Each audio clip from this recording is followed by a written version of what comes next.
I have to ask you for a favor. I need you to fart and burp, please. I need your little stinkers, your angry quackers, STDs, slow, hot burners, room routers, your sounds and your smells. Please don't hold back. I can take it. I want it. I need it. It's really important. I just can't tell you why right now. I'm doing a poster giveaway. Oh, it's easy. All you have to do is sign up for my YouTube channel, friend me on Facebook, follow me on Instagram, then tag 562 of your closest friends in the comments with the hashtag meritocracy rules. That's meritocracy rules with a Z, okay? And bonus, if you come to my house and massage my lymph nodes, you'll also get an annotated copy of the script and I will mend your jacket pocket. So everybody swipe right now. Lymphic revelation.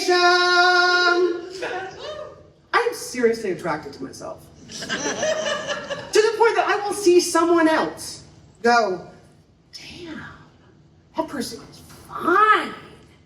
And only later realize that they look like me. And why not? I am awesome. Yeah. When I say I am awesome, some people crince. That's a combination of a cringe and a wince, and it looks like this. Like I'm not supposed to think that I'm awesome, or if I do think I'm awesome, I'm supposed to pretend to be humble or unsure about it. Like there's this limited amount of awesomeness in the world, and I am using up more than my share. I'm awesome. You're awesome. We can be awesome together. Everyone's a winner, baby. Mwah! Mwah! Everyone is awesome. However, not everyone will like you. Louder for the folks in the back. Not everyone will like you. One more time. Not everyone will like you.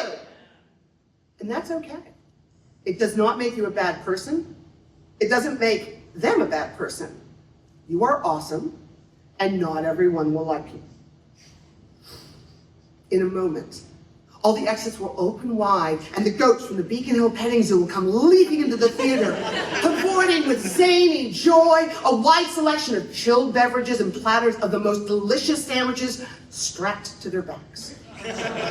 We will drink the drinks and eat the delicious sandwiches, vegan and gluten-free options available. We will burp and fart together. See? We will laugh and cry and dance and sing together. We will float, fly around the room, burping and farting and kissing and crying. And then, just at the moment when we think we are sated and replete, streaming through the open exits comes everything and everyone you have ever loved and lost. Everything and everyone you have ever wished for, hoped for, and dreamed of, running in with their arms wide, looking for and finally finding you. And only you. In a perfect world, that would be the show. In a perfect world. Now I know that you are busy and important people living busy and important interstitial lives, filled chock-a-block up to here with joyful duty, tender passion, and rigorous thoughtfulness. I value and hold space for your time, energy, and commitment, places to go, people to see, memes to repost. So here is the shorthand version of the show.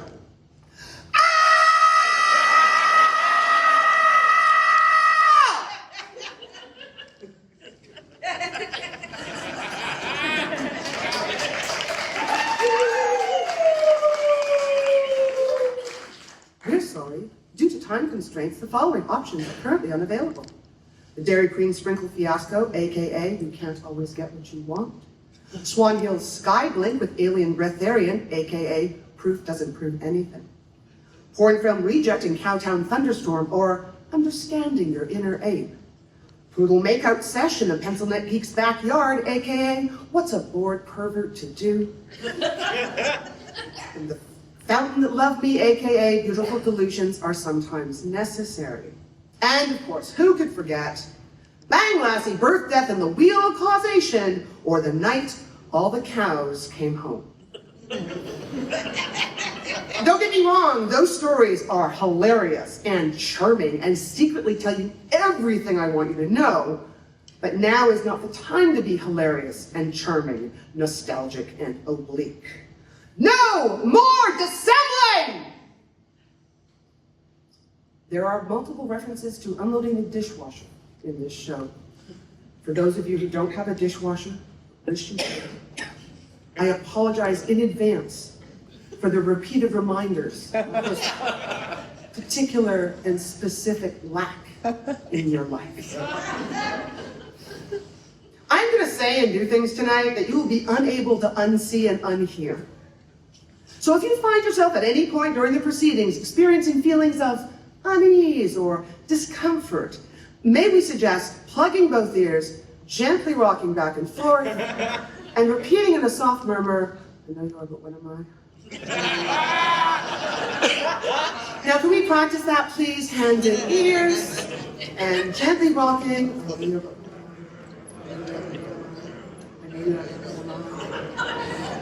Good.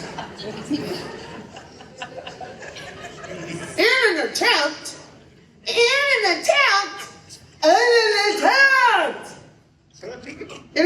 to honor, recognize, and celebrate this sacred night, BT Dubs, fun fact, did you know that sacred is an anagram of scared the same way that this is an anagram of shit?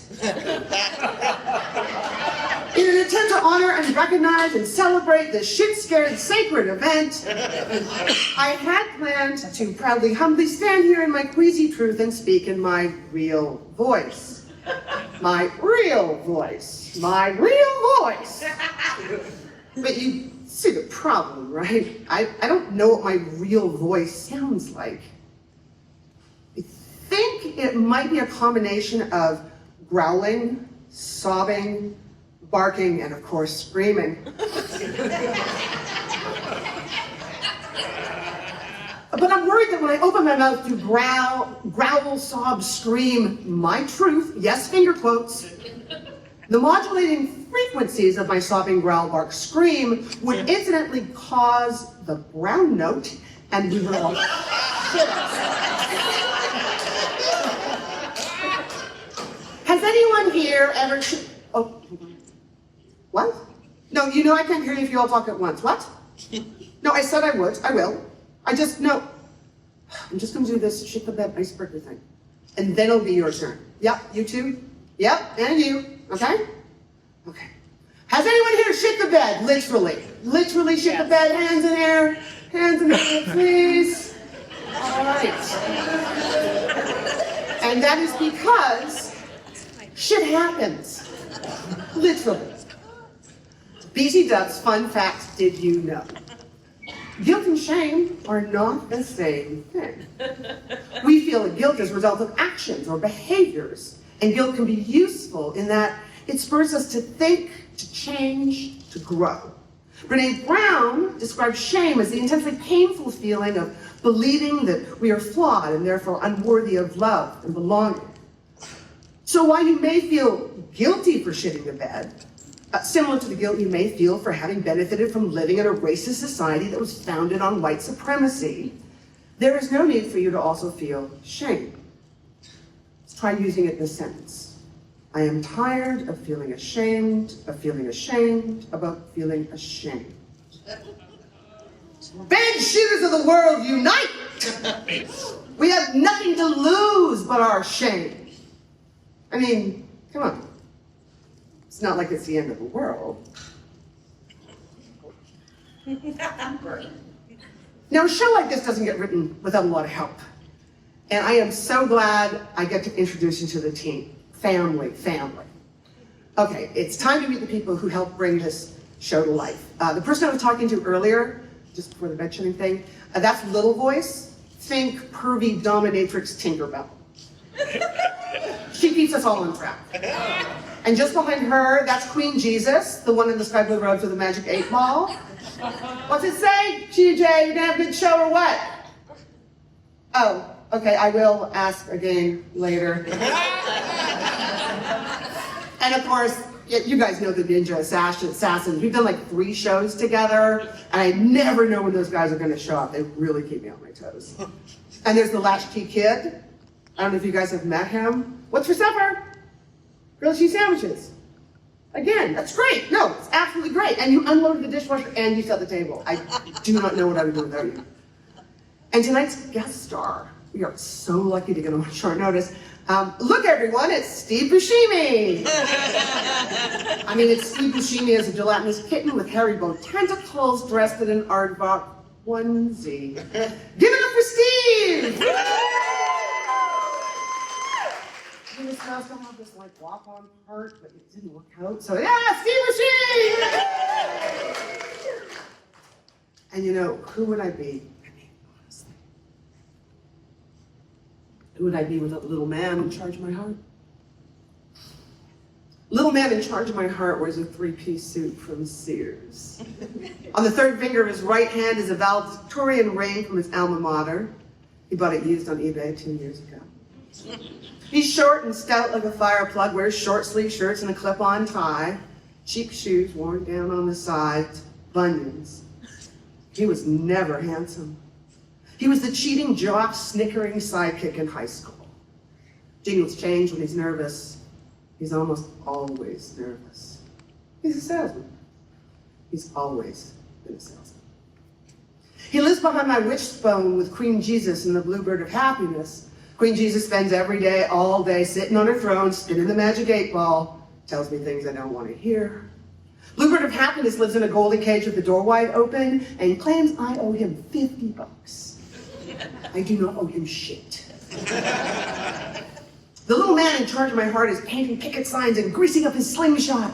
He's crashing levers and grinding gears, keeping himself busy, scared that life has passed him by. He might take a shine to you. And then watch out. He is a dashing bachelor, shooting off discount confetti cannons and making up haikus on the spot. Little man in charge of my heart reads Ludlum when he's not on duty, but he's always on duty. Never takes a day off. He is 60-60, 24/7, 365. Every cliche, every lie, every dream I ever let die lives forever in the little man in charge of my heart. Okay. Now, a good writer, talented artist, would have created Little Man and Little Voice, Queen Jesus and the Latchkey Kid. These characters would have had nuances and deeper meanings. They would have delicately revealed things about me, about the world, in ways that were just so clever and charming. Me? I got a bunch of random people in my head. Why? Lipstick revelation! Because I am not normal. I'm not normal. I was never good at normal things, you know, making small talk, paying for my own Netflix subscription. Thank you, Catherine.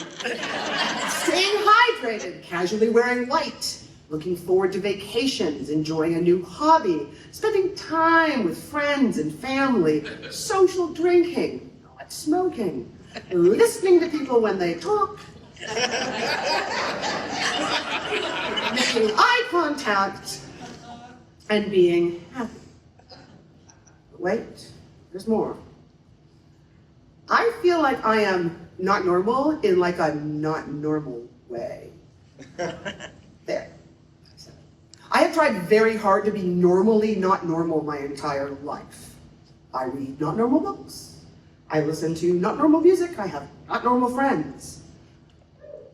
But all the time, I was still trying to fit in as a normal, not normal person. I am not a normal, not normal person. I am a not normal person. I feel so much better. Honestly, when I wrote this last night, tears streaming down my face, I'm like, oh, this is it! This is the key that unlocks everything! It really is the big takeaway of the night. But now we can do the show. In this show, I will attempt to answer, what if the world is not how you think it is? What if you are not who you think you are? What will you do if everything works out all right? Why are we here? Why do we obey? Why do we care? And, drum roll please.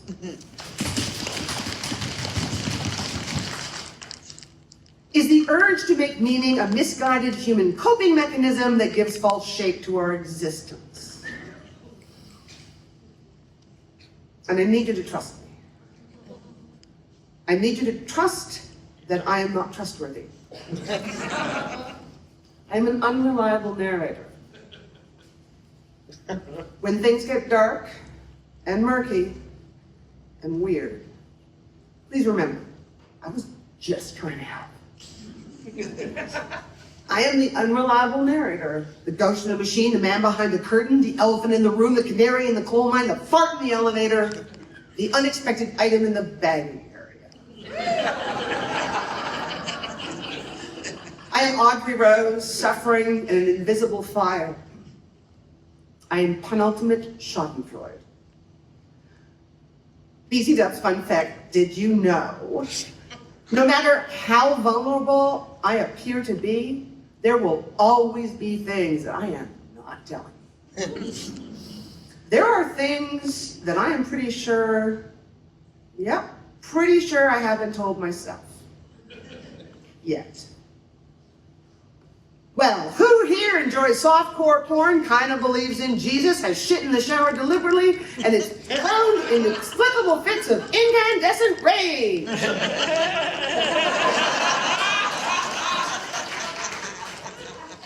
It's a beautiful day. The sun is shining, the recycling is sorted, your teeth don't hurt. You're feeling calm, maybe even mildly optimistic.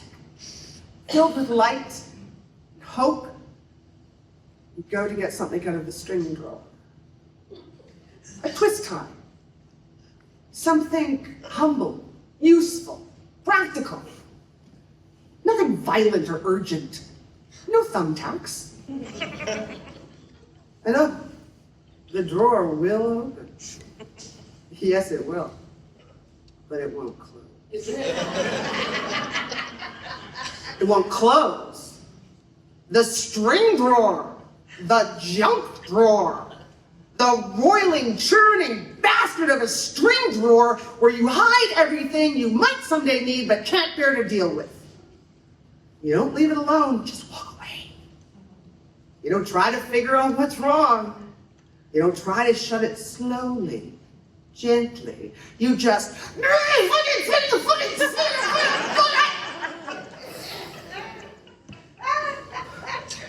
you come to sprawled and heaving on the floor, covered in snot and sweat, and hot tears. String drawer? Old string drawer looks exactly the same, like butter wouldn't melt in its mouth. All innocent and inanimate, slime. It hasn't burst into flames. It's not covered in blood.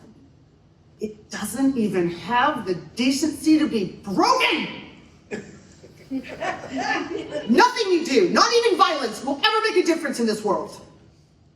This moment is, of course, the exact moment that someone walks in.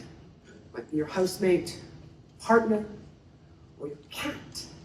And we interrupt this program to bring you an important safety announcement. If you are dating someone, or even thinking of dating someone, and they casually tell you, yeah, my cat's kind of standoffish.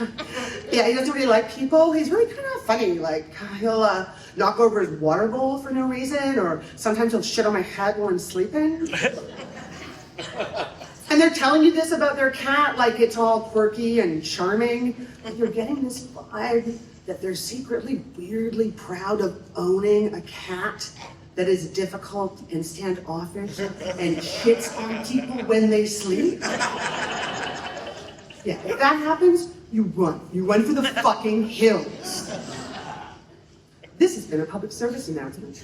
We now return you to your regular programming. Sprawled, weeping on the floor. And in walks my mother, 92 years old, fragile and delicate, vulnerable and kind.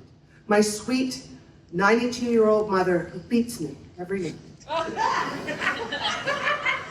At cribbage. Her secret? Pegging. She, fantastic pegger. I mean, pegging, not pegging. I mean, she might be a fantastic pegger, I don't know. I have not asked. After my dad died, I did make the suggestion that if she wanted to be a lesbian, now was the time. So I was dating this guy who had a lesbian mom, and I just thought it was really cool. We were sitting on the porch of the cabin, sharing a beer on the first hot day of summer. She was quiet and thoughtful for a long time, like a long time. Finally, she looked me in the eyes and said, "I really like cock."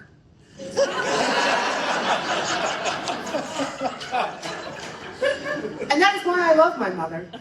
But not right now while I'm straddling on the floor, tear-stained and snot-covered, still pathetically clutching the fucking twist tie that started this whole soul-pocalypse.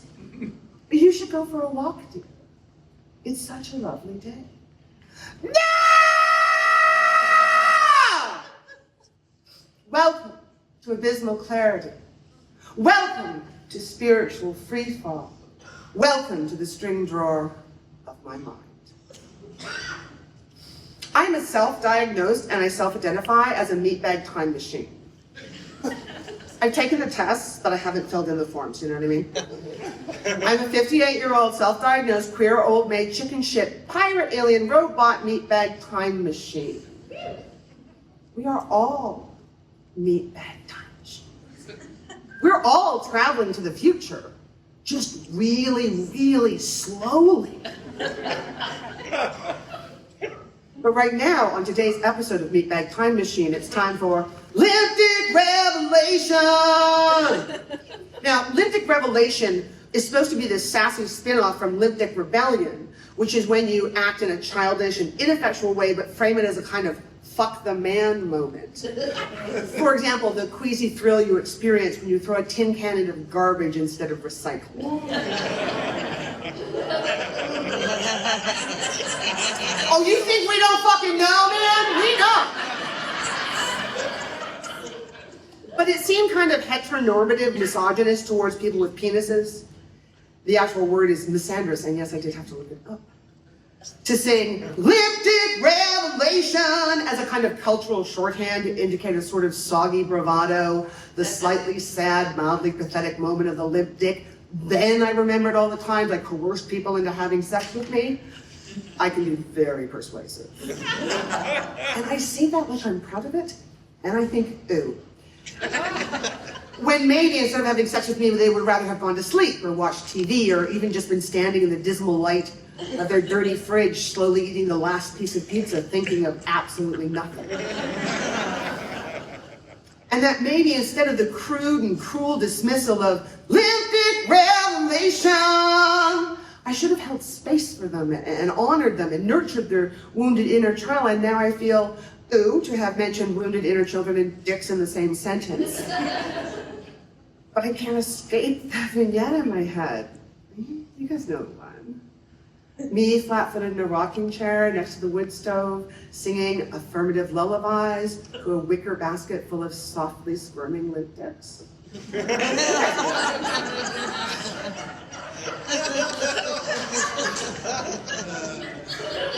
BT Ducks, fun fact, did you know? Now that I'm in menopause, aka I'm so old that my pussy is haunted. Thank you, Frankie Boyle. After 30 years of being driven and ridden by sexual desire and a public and private persona based on sexual desire and power, my third eye was a giant fanged vagina that could light up the room. A Reno marriage between the Eye of Sauron and a lighthouse beacon, but with more hair and teeth. With this battle cry mating call that no one could resist. It made owls cry. Far be! Far be! And now my body brain is no longer interested in sex. I mean, I still masturbate. But it's the spiritual, physiological equivalent of unloading the dishwasher. While wearing oven mitts. Not even unloading the dishwasher, because like that's a chore that needs to get done. Masturbation for me is more like cleaning the ceiling fan.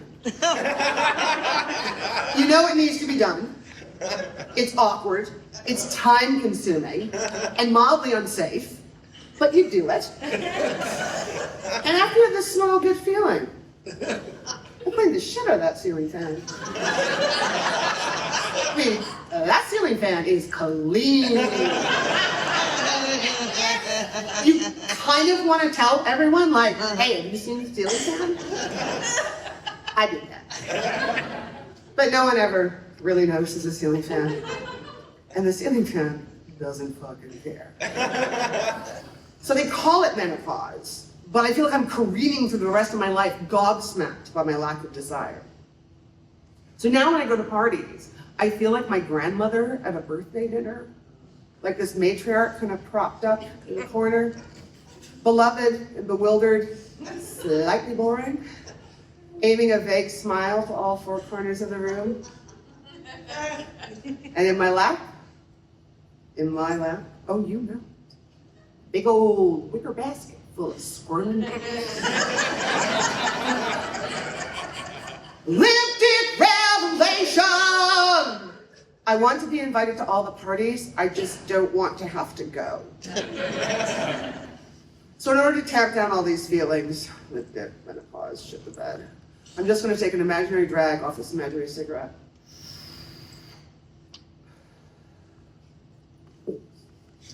I know, I should have told you sooner. I'm a smoker. But you already knew. The furtive, grasping claws with their deep amber stains.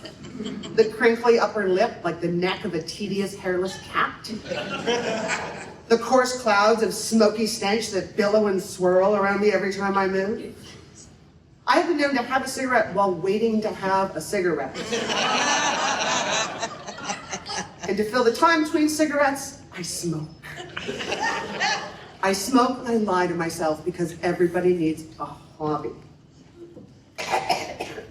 Oh, can you hear that? That is the sound of the priggish, passive-aggressive power walker marching on by. I am sitting at the bus stop heading to work, must be a Monday because I'm on an extra dose of existential dread, minding my own business, thinking my own little NESFFLAT, not even safe for friends late at night thoughts.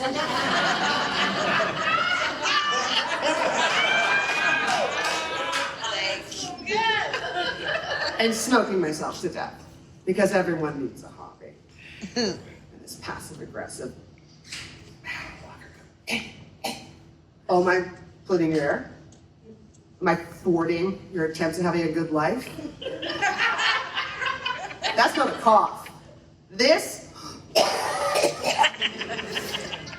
is a cough.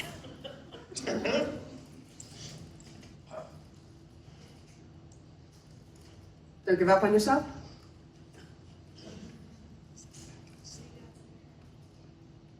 Don't let anything get in the way of your dreams. Don't mourn, organize. Smash the stage.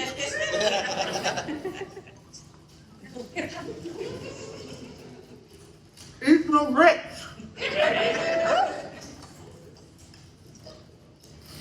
Oh, my favorite. Be gay, do crimes. On guilt like that.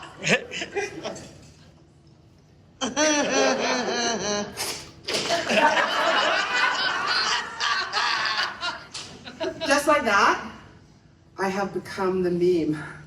I'm cured! Our strategy should not be only to confront empire, but to lay siege to it, to deprive it of oxygen, to shame it, to mock it. With our art, our music, our literature, our stubbornness, our joy, our brilliance, our sheer relentlessness, and our ability to tell our own stories. Stories that are different from the ones we're being brainwashed to believe. The corporate revolution will collapse if we refuse to buy what they are selling. Their ideas, their version of history, their wars, their weapons, their notion of inevitability. That quote is from Andrew Hunty Roy's essay, Confronting Empire. I haven't read it yet, but I'm totally going to put it on hold at the library. And I just love that quote so much. It really sums up how I feel about the world and my place in it. But it was a little too long to put on a coffee mug. So instead I'm having it made up on a tea towel. That way, every time I do the dishes, the ones that don't go in the dishwasher, I can feel like I'm part of the revolution. Go team. Okay, I mean they, I knew her before, it doesn't matter. What they're trying to say is that your heteronormative, colonialist, imperialist, white supremacist, capitalist, patriarchal, misogynist, homophobic, racist system culture is fucking whack. It raised you up like a child, but under the surface, it's all about power and control and profit. Like, I have to go to school, right? And we have to learn folk dancing and maths and social studies, but they're not really teaching us folk dancing and maths and the gross national product of Chile. It's about showing up on time and doing what you're told. Gotta respect authority and obey. Gotta get those gold stars, man. Gotta be quiet in the hallways. And if school wasn't bad enough, and it totally fucking sucks. All the songs on the radio are about how you can only be truly happy when you find love. And the girls I go to school with are only into makeup and boys and fashion. They are so fucking boring. They have totally bought into thinking that you have to look a certain way, be a certain way, buy the right stuff in order to fit in and be popular. I call it bullshit. I don't want to fit into this bullshit culture that doesn't want me anyways, because I'm like a freak, right? Like a freaky punk rocker chick. When I grow up, that's a fucking joke. They won't let me. I would be 14 years old for fucking ever. I would be standing in front of this locker for fucking ever. The latchkey kid is always going to be 11 years old. The only stuff he knows how to cook is from the 1970s Peanuts cookbook. We eat grocery sandwiches all the fucking time. Little man's kind of a creep. And Queen Jesus just spins her 8-ball all day long. Sometimes I hang with Little Voice though. She's cool. I should have introduced her when you met the family. That's my inner grade 9 girl. I think her name is Susan. She really hates her name. She really hates everything. But politically, very astute. Welcome back to Meatbag Time Machine. Another aspect of being a meatbag time machine is that I am old. I am old. This is only going to be a midlife crisis if I live to be 116. I'm flabby. I'm blurry. I have a mustache and varicose veins. My teeth hurt. My feet hurt. My thighs are hairy, my ears are full of wax, and I can't see properly. Every once in a while, I have a really excellent shit. And for a brief, shining moment, I feel hopeful. But it doesn't last. I know. With proper diet, exercise, and years of therapy, I could someday, maybe, be a well-adjusted, healthy, old person.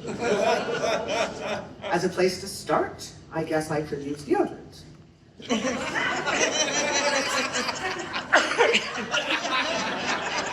And wipe every time I pee. Lithic revelation! I like being able to smell myself. It makes me feel like I'm more here. I know that my close friends do not feel the same way. So now I try to bathe like once a week. Always a bath, never a shower. Showers are like being yelled at by water. They're for maniacs.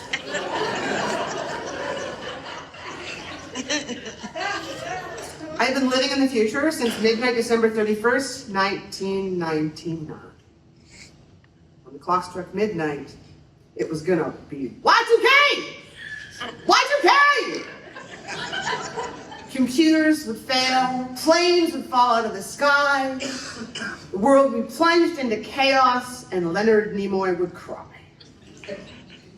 I have this weird, pervy nostalgia for previous pseudo-apocalypses, like the Cold War, the Star Wars, Y2K, the pandemic.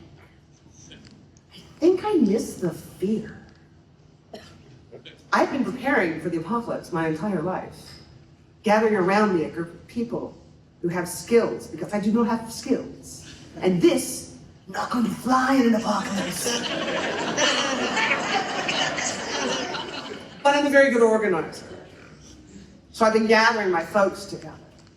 But at the same time, I can't get rid of these visions of myself as an old woman in a dirty house dress and a filthy cardboard box, weeping while I feed my dead dog endless good boy biscuits, shuffling leftovers into smaller and smaller fridge dishes.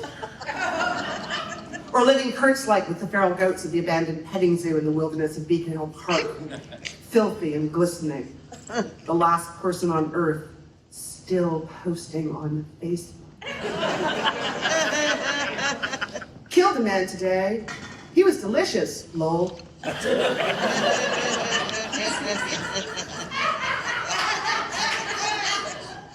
TBH, fun fact, did you know? I am not ready for the apocalypse. I am not ready for unexpected emails.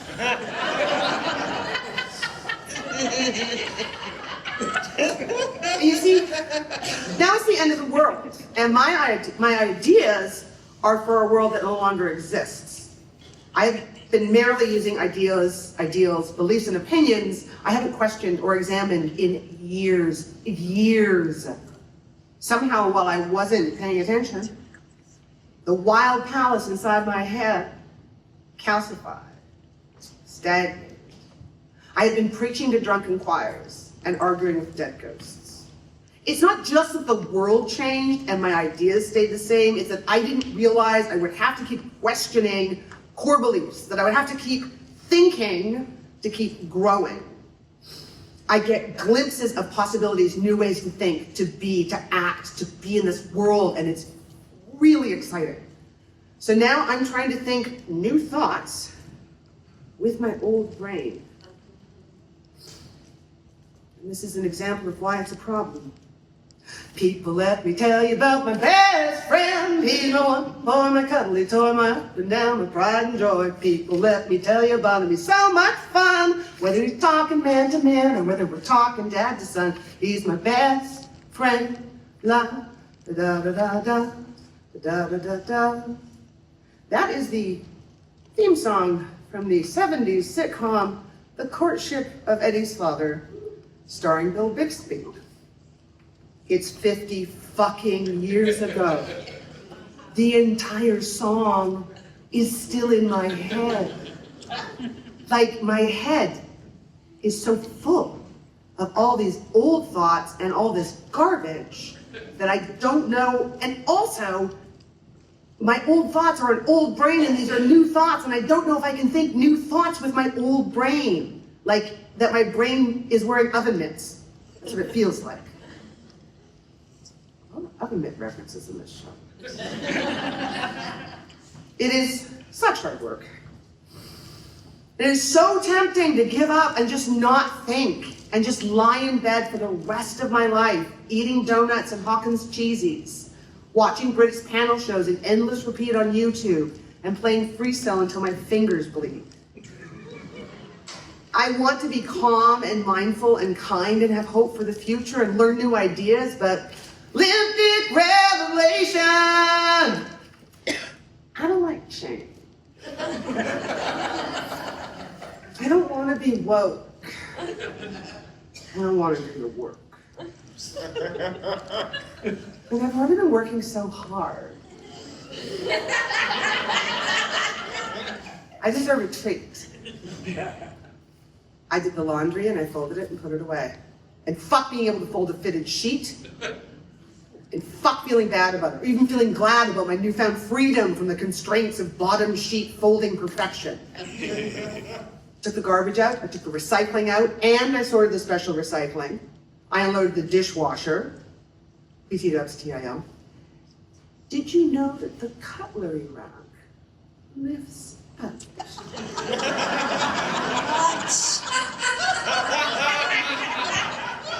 The cutlery rack comes right out.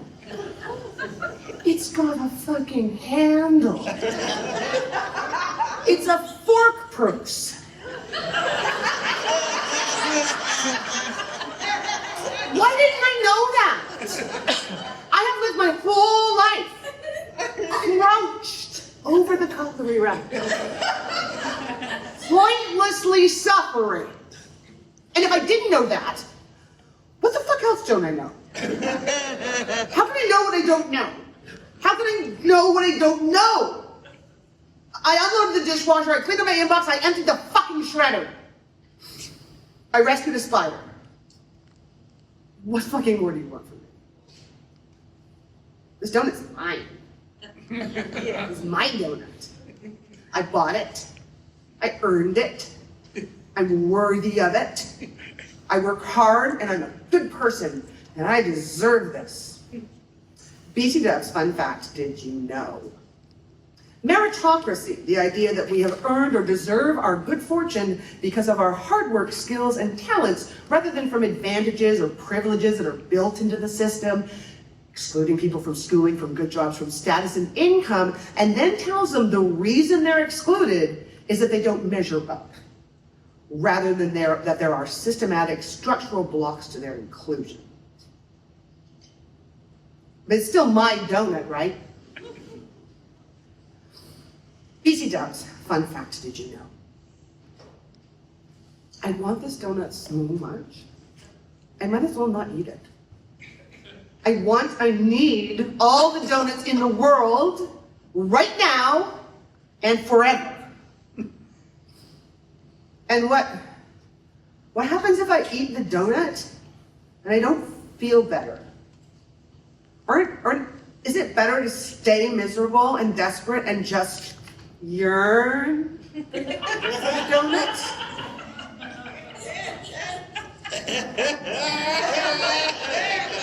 Lymphatic revelation! The donut is not a donut. It's recognition. It's acceptance. It's love. It's forgiveness. It's belonging. Lymphatic revelation! I am the donut!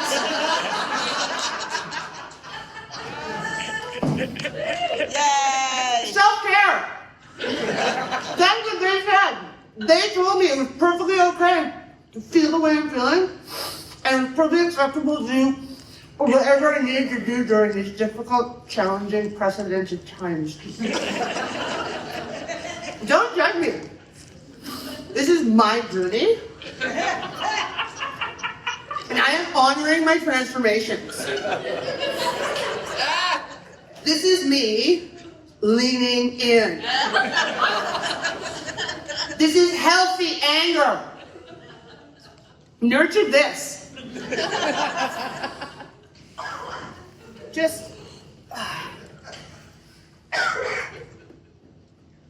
This isn't an intervention, right? For the last 10 years or so, anytime there's more than 3 people in a room that I'm invited to, I just think, yeah, this is it.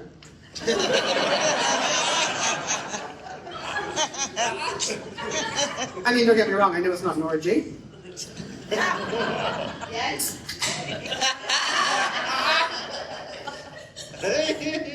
Cheers. It's not my drinking that's the problem. It's my meanness. That's the problem.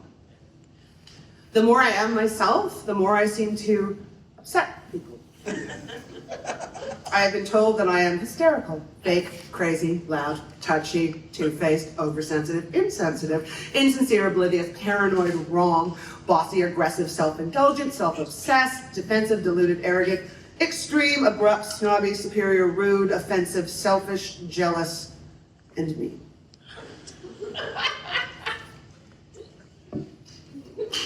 BT Dubs, fun fact, did you know you are not responsible for other people's feelings? Wow. And as I've told my imaginary therapist so many times, it's not me, it's all those other people. Passive-aggressive people, sincere people, unselfconsciously vain people, spiritually smug people, people who talk all the time, people who never say anything, people who stand in doorways, people who are too grateful, people who make a point of rinsing their vegetables, people who don't get their wallet out while they're waiting in line. People who cut me off, people who pretend they're not pretending, people who do a half-assed job and still expect praise, people who lie to themselves, people who say, I just can't do anything right. People who tell me things I already know, people who complain about things they secretly love to do, people who give you things they don't want but tell you it's a gift. People who tell you stories when they're really trying to tell you something else. That girl on the bus with the fresh skin and the good posture emblazoned on the back of her moss green hoodie, fakey chalk writing, pumpkin spice loopy writing that says, wild, wonderful, unique, dream big, be free! Excuse me, is your fucking hoodie telling me what to do?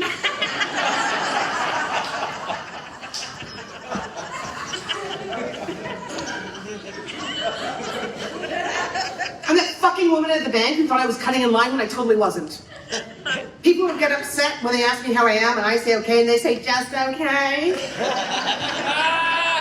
Like they're trying to get me to confess that I'm secretly fantastic, or trying to make me realize I'm not grateful enough to be alive and have a job and be asked how I'm doing, or that me being just okay is somehow a blight on your day and your okayness. Look, I am sorry if my bullshit is getting in the way of your slow-moving dream, but you need to be okay with me being okay. Okay? Lonely people, sad people, people who say ironically or non-ironically, everything happens for a reason, or it's all good, or everyone's just doing their best. I know I'm not supposed to feel this way, or I'm not supposed to talk about it. And anyway, it's obviously my fault that I feel this way, so I should get over it already. My deepest, darkest fear is not that no one else feels this way. My deepest, darkest fear is that not only do other people feel this way, you feel this way and you deal with it way, way, way more gracefully than I do. You know what I know, but it doesn't bug you. So, fuck politeness. Be kind. You don't have to be good or nice, you just have to be kind. You don't even have to be kind. You just have to try to be kind. You know, like, don't be a jerk. Be a little less of a jerk. Try to be a little less of it. But it wasn't a dream. It was a place, and you were there. I have always been disappointed by books or movies that use insanity as a surprise ending in order to justify the motivations of the main character. The point is not that I feel this way and think this way and I'm crazy. The point is that I think this way and I feel this way and I'm sane. I mean, I'm not normal, but I'm sane. So I will hang in, hold on, hold back.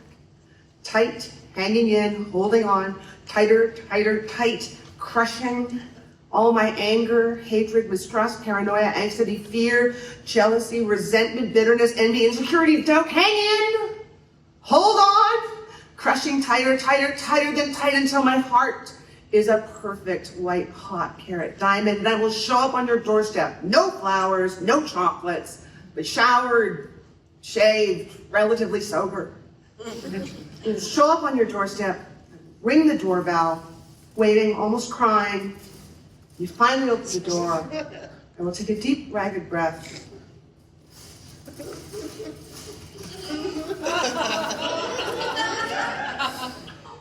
And I will say, oh good, they can't hear us now.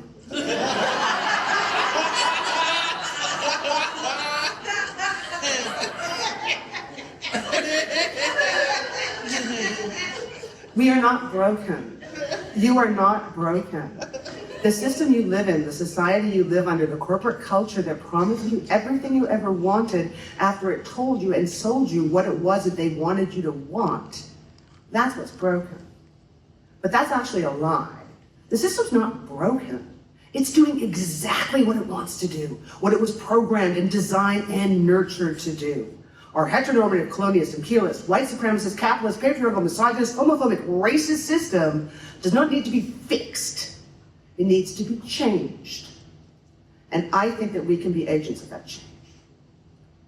And what if it turns out that that's what it means to be human? So, feel all the feelings, but examine your motives, accept help, fuck perfection, and stop waiting for an imaginary future that doesn't exist. Let me be your scapegoat, your mascot, your nemesis, your reason. Trapped inside this meatbag time machine, I am your alien robot grandma. After the crash, but before the sirens. It's a beautiful evening. We've had such a lovely day. There's a spurt and crickle of flame, the reek of gasoline. The rain is cold on your skin, the ticking hiss of twisted metal loud in your ears. I am standing above you, holding up the family station wagon, waiting and watching while you crawl to safety. In the distance, hear the sirens? The rest of your life is waiting. Run, my darlings, run!